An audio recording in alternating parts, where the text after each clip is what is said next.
Welcome to Zodiac Signs Deep Dives, Episode 2. The four elements: fire, earth, air, and water, and how they set your fuel, pacing, and recovery. We'll match each element to work rhythms, decision styles, and maintenance plans so you stop fighting your nature and start using it. You'll get quick diagnostics to spot your dominant element, plus simple edits that unlock energy without burnout. We'll also cover what to do when one element is missing or overrepresented, how to borrow balance from the others without betraying your core. By the end, you'll leave with an element-based routine you can actually keep even on busy weeks.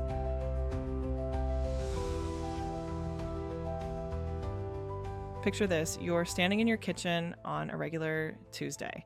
The coffee smells amazing, your phone is buzzing, there's an email that wants an answer yesterday, and out the window there's a sliver of sunrise that makes you want to do something brave. Right there is elemental astrology in a nutshell. The do something brave is fire. The make a plan and answer the email is earth.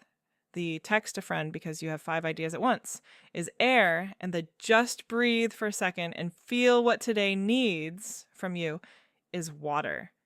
You already live with the elements. Astrology just gives you names, handles, and better dials.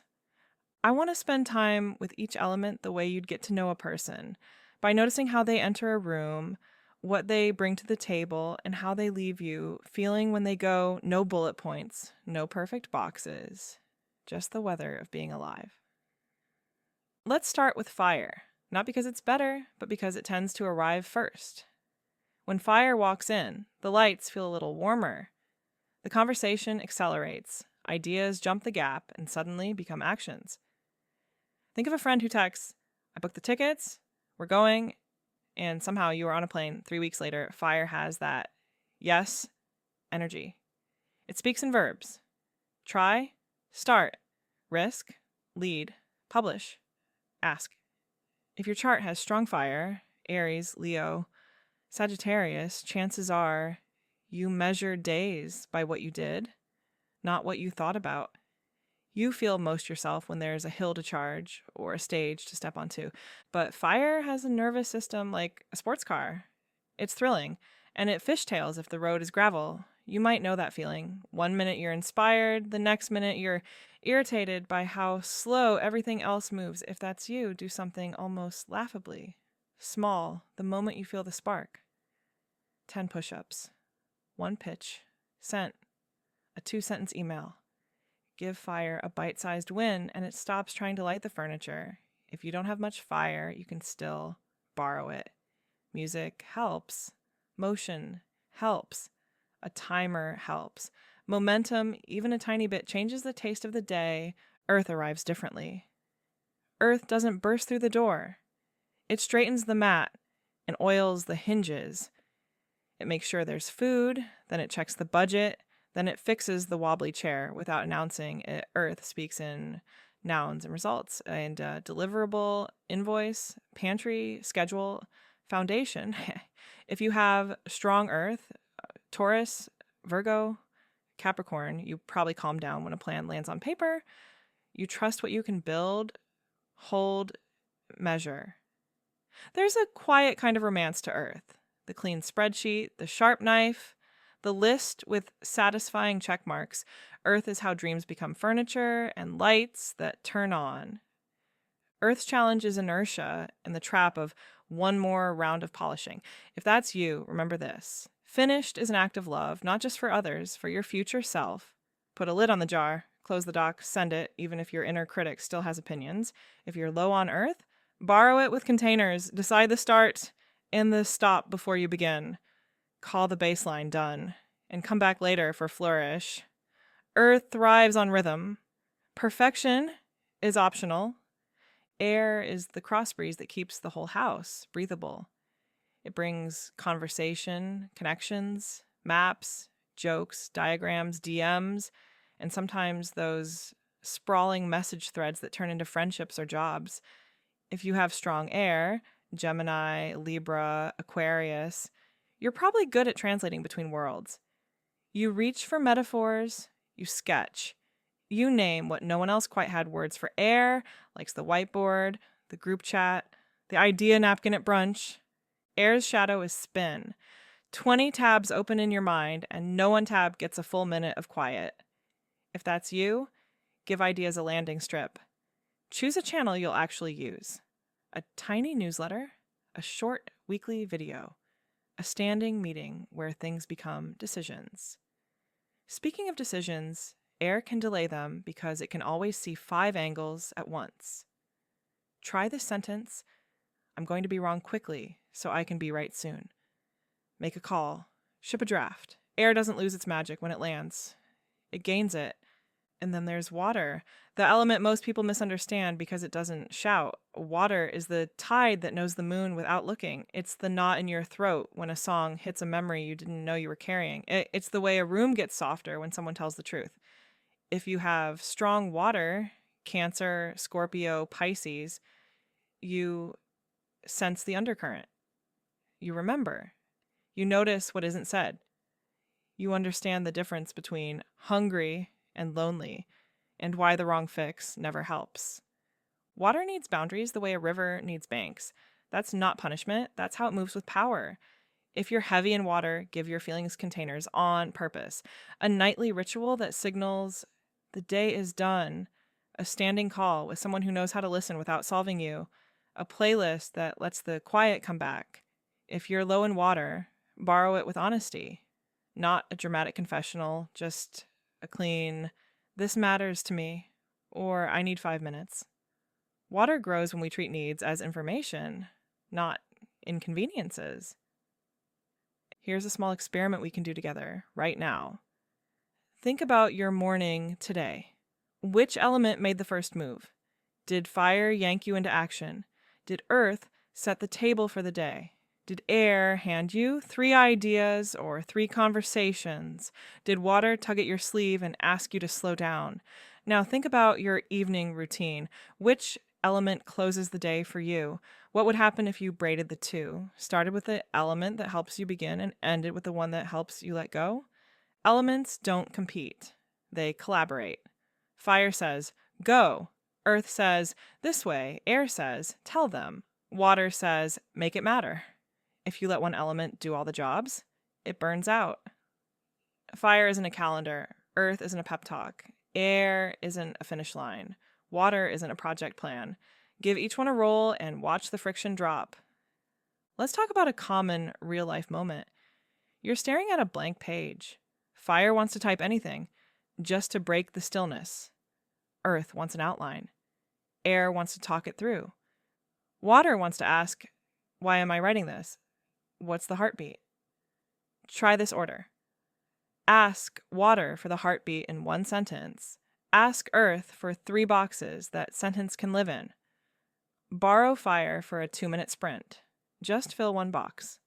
Then invite air to polish a paragraph and send it to someone who will actually read it. That's not a rule. It's a dance. Switch the steps to match your chart, but notice how much easier it gets when every element gets a turn. Relationships? Same elements, same dance, bigger echo. Fire with fire feels like a festival, thrilling, a little reckless. Incredible stories later. Fire with earth is the forge. Ideas hammered into form. Fire with air is sparks and wind, glorious. Just aim the campfire away from the dry grass. Fire with water can be steam or a hot bath, intense, healing, demanding truth. Earth with earth is a farm that feeds a village. Earth with air is a lab with a shipping department. Earth with water is a home that remembers birthdays and keeps the lights paid. Air with air is a conference that accidentally becomes a startup. Air with water is poetry, service, or activism that actually reaches people. Water with water is a sanctuary. Tender, deep, occasionally stormy, and it needs open windows so it doesn't get stale. Incompatibility isn't, "This sign can't date that sign." It's, what happens when our elements meet? If you keep choosing partners who talk brilliantly, air, but you feel unseen, water, feed your moon before you negotiate anything else. If you get restless, fire, with people who move carefully, earth. Try time-boxed sprints, followed by guaranteed calm. The elements don't argue, they ask for translation. Career is elemental too. Launch season is fire season. Budget season is earth season. Hiring and pitching are air seasons. Healing, closing loops, creative incubation, that's water season. You don't have to wait for the planets to permission you. You can choose the element that matches the task. If you're building a website alone on a Saturday, try a fire timer for the first draft, an earth checklist for final details, an air share with one friend for feedback, and a water moment at the end to actually feel proud. Here's a story I've seen play out. Someone with tons of air and water says, "I'm so behind," and then tries to brute force their way into a fire week. By Wednesday, they're exhausted and convinced they're lazy. What they really needed was an air channel to publish small things consistently and a water ritual to end every day. When those two snapped into place, the fire showed up naturally because momentum didn't feel like violence anymore. That's the gift of elemental language. It lets you fix the right thing. Okay, take a breath. Do a quick self-inventory with me. Say your sun, moon, and rising out loud if you know them. Then translate them into elements. Which one is loudest? Which one is starving? What's the smallest, friendliest way you could feed the hungry element tonight? Not tomorrow. Tonight, fire might want 2 minutes of boldness. The email you keep postponing. Earth might want your sink empty and your bag packed for morning. Air might want a voice memo where you think out loud for 90 seconds. Water might want your phone face down and a light off 10 minutes earlier than usual. One of my favorite questions is, who am I when it's working? Not on your best day ever. Just a day where the gears catch. What did you start with? Which element held your hand first? Build more days from that doorway. If you're a water rising and you keep trying to be a 5 a.m. fire person, it's not going to stick. Give your mornings softness and try a bold action at 10 if you're an earth rising. And you start with chaos because you think it makes you creative. You're selling yourself short. Put one thing in order and watch how courage becomes available. Let me leave you with a small, very human emergency kit for each element, the kind you can pull from your pocket when everything is loud and you've forgotten every good plan. If fire is panicking, stand up and do something you can finish in 60 seconds. Trash out, email sent, 10 squats. Fire just needs a door to open. If earth is overwhelmed, write 3 boxes on a sticky note. Fill 1. Close it. Earth calms when it can prove a step. If air is spiraling, pick one person and one channel. Tell them the one sentence that matters. Hit send, air exhale. If water is flooded, put the feelings in a container. Journal for 10 minutes. Shower with the lights low. Put both hands on your chest and name 3 truths you trust. Then promise yourself you'll come back to the rest tomorrow. Water believes you if you show up again.